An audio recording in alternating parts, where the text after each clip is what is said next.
Indonesia ini kamu itu menderita apa sehingga kamu kejamnya begitu rupa kepada rakyat? Kamu pernah menderita apa? Kamu pernah miskin apa?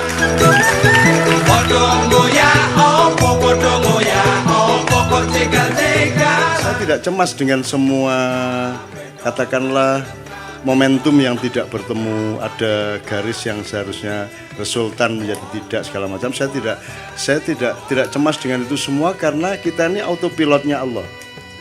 Kita ini dipiloti Allah. Dan termasuk Ma'iyah dan semua perjalanan Andre dengan saya ke Besakih, ke Kelungkung, ke macam-macam.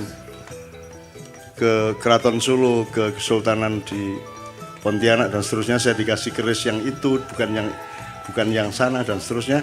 Saya tidak ada masalah dengan itu semua karena ada klausul perjanjian Hudaibiyah.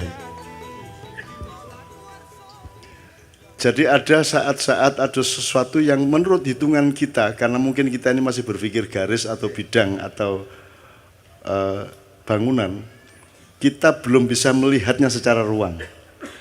Nah, saya tetap sangat percaya kepada ruangnya Allah Subhanahu wa taala, tajallinya tadi. Jadi Andre tidak perlu menyesali sejumlah hal yang konslet atau apapun. Nah, aku iki optimis terus. Pokoknya wong kadang-kadang iku justru oleh jodoh mergo motore gembos kok. Nek gak gembos gak kepethuk arek wedok iku mang gitu kan. Jadi sudahlah, hidup itu tenang aja Anda. Makanya nyun sewu saya nambahin sedikit aja Mas Andre. Saya nurusin yang Kanjeng Lokojoyo tadi, Raden Zahid Sunan Kalijogo tadi. Jadi kita harus mengepung sejarah dan masa depan ini dengan semua faktor. Kesadaran mengenai perubahan-perubahan nilainya termasuk konstitusi. Bahkan kesadaran terhadap sebenarnya yang penjajahan itu yang kapan? Penjajahan yang sekarang itu jenis keberapa? Ya, kecanggihannya seperti apa? Jadi misalnya autopilot gini Gus. Anda kasih sabu-sabu 2 kali 3 kali, besok sudah nggak perlu dipilotin lagi, nyabu sendiri.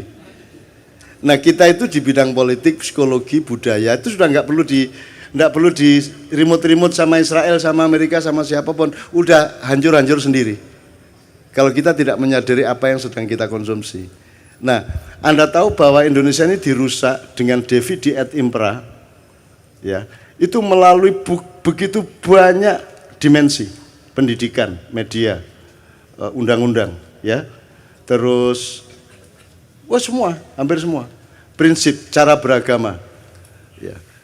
Bahkan sekarang mulai ada yang menyebut bukan wahai saudara-saudaraku kaum muslimin wa muslimat, tapi saudara-saudaraku mu'awiyin wa mu'awiyat.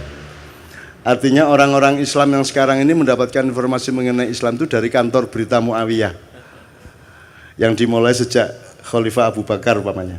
Yang ketika itu Abu Sofyan sudah mulai politiking, sudah mulai menyengkuni. Makanya nanti tanggal pertengahan Januari kalau Anda sempat ke Jogja, saya sama teman-teman Perdikan sedang menyiapkan pementasan Sengkuni Harga Mati. Subjudulnya, kalau judulnya Sengkuni 2019. Nanti kapan-kapan saya cerita mengenai Sengkuni ini. Anda pasti kecelek dan semua yang nonton pasti kecelek.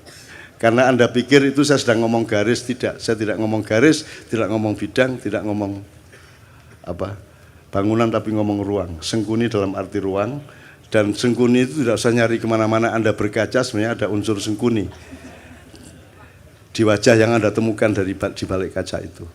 Dan hampir tidak ada yang tidak sengkuni di Indonesia sekarang ini. Tapi sengkuni Indonesia ini sangat rendah derajatnya sebagai manusia, sebagai... Kan penjahat aja ada yang derajatnya tinggi, ada yang rendah Mas. Ini sebagai penjahat Indonesia ini rendah sekali derajatnya. Sudah jahat rendah. Kalau Sengkuni ini nyun sewu nih Pak Muzamil, tidak apa ya. Sengkuni ini kan cuma provokator Mas. Lici, yuwaswisu fisuduri, haulihim gitu ya. Hanya ngipas-ngipasin hati, memprovokasi kan gitu tok. Itu kejahatannya tidak sampai ke terorisme. Tidak sampai ke pengeboman bunuh orang massal kan tidak sampai.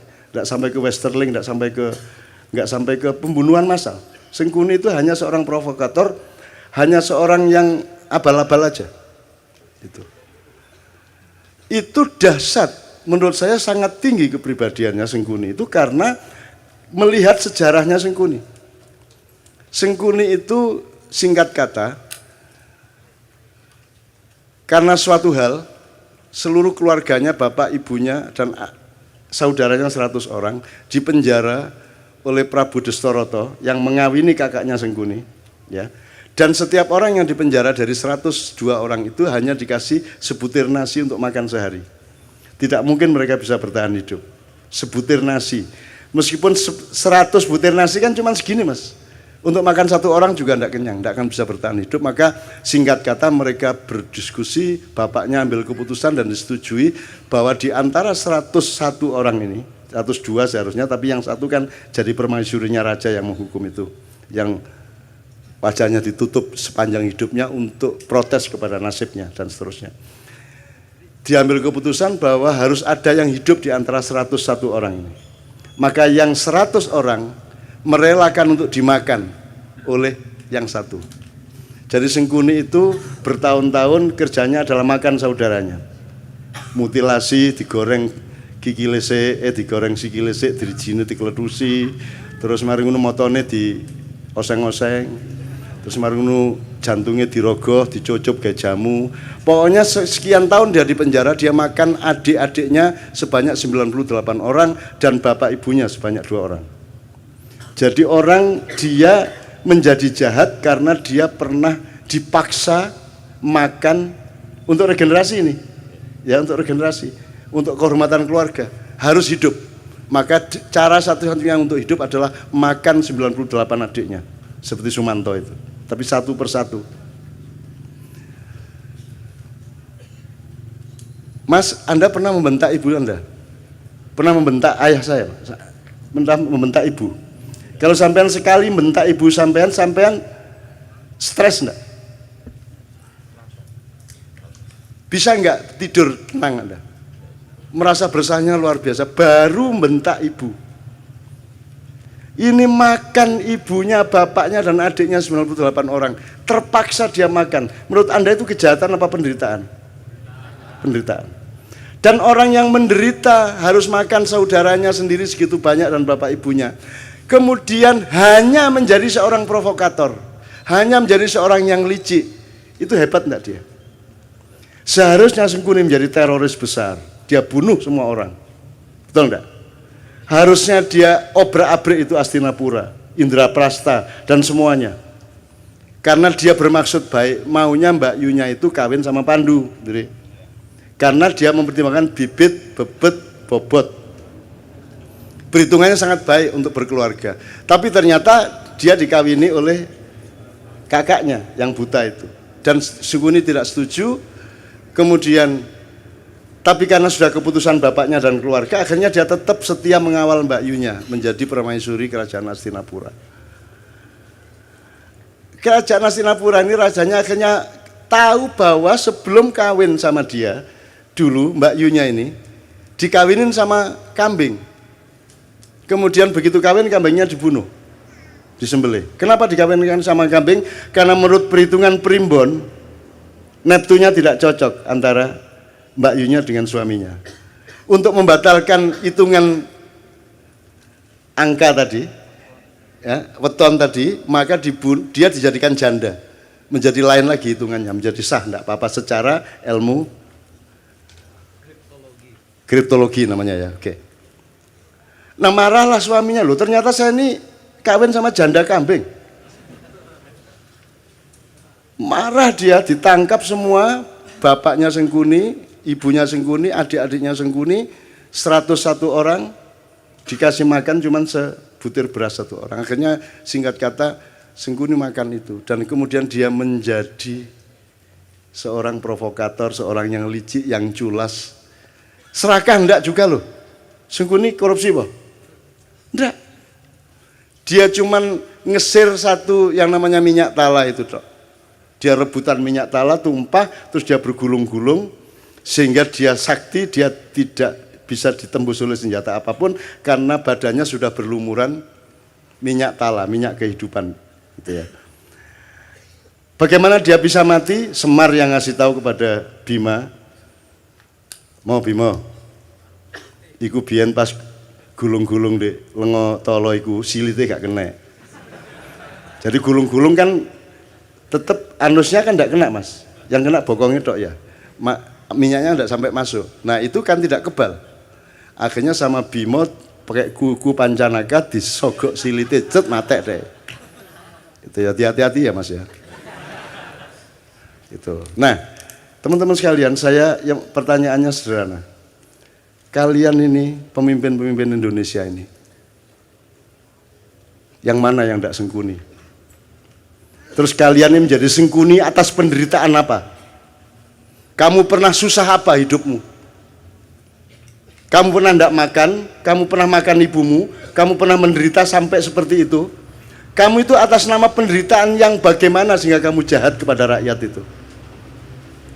Apa alasan sejarahmu?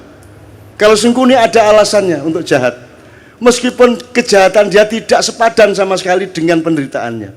Seharusnya orang macam Sengkuni yang makan 101 keluarganya sendiri, dia dalam tanda petik berhak untuk menjadi teroris besar. Kalau dia tidak kuat, dia akan gila atau dia bunuh diri. Tapi Sengkuni sangat kuat dan sangat arif sehingga dia hanya menjadi provokator.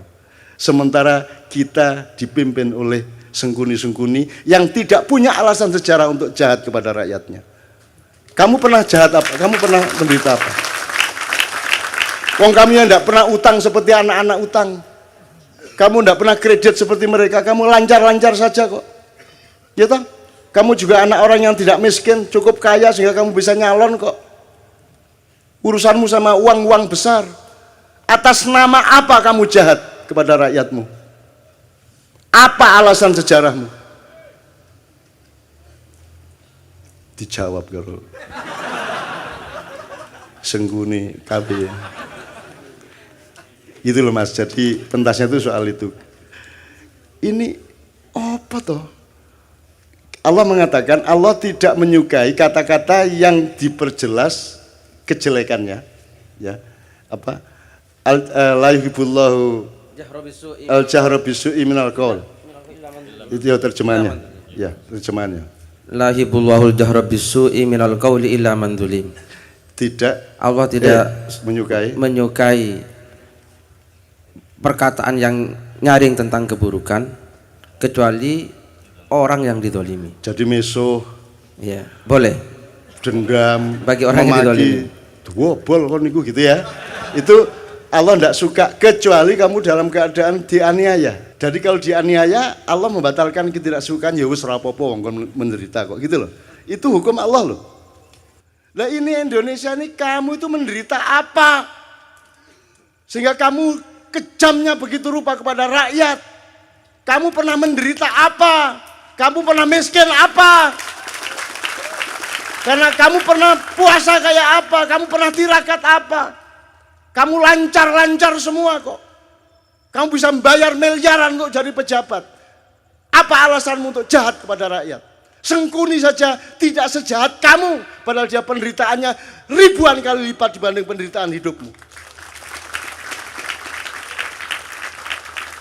Wahai seluruh rakyat Indonesia, aku nyatakan hari ini, wes.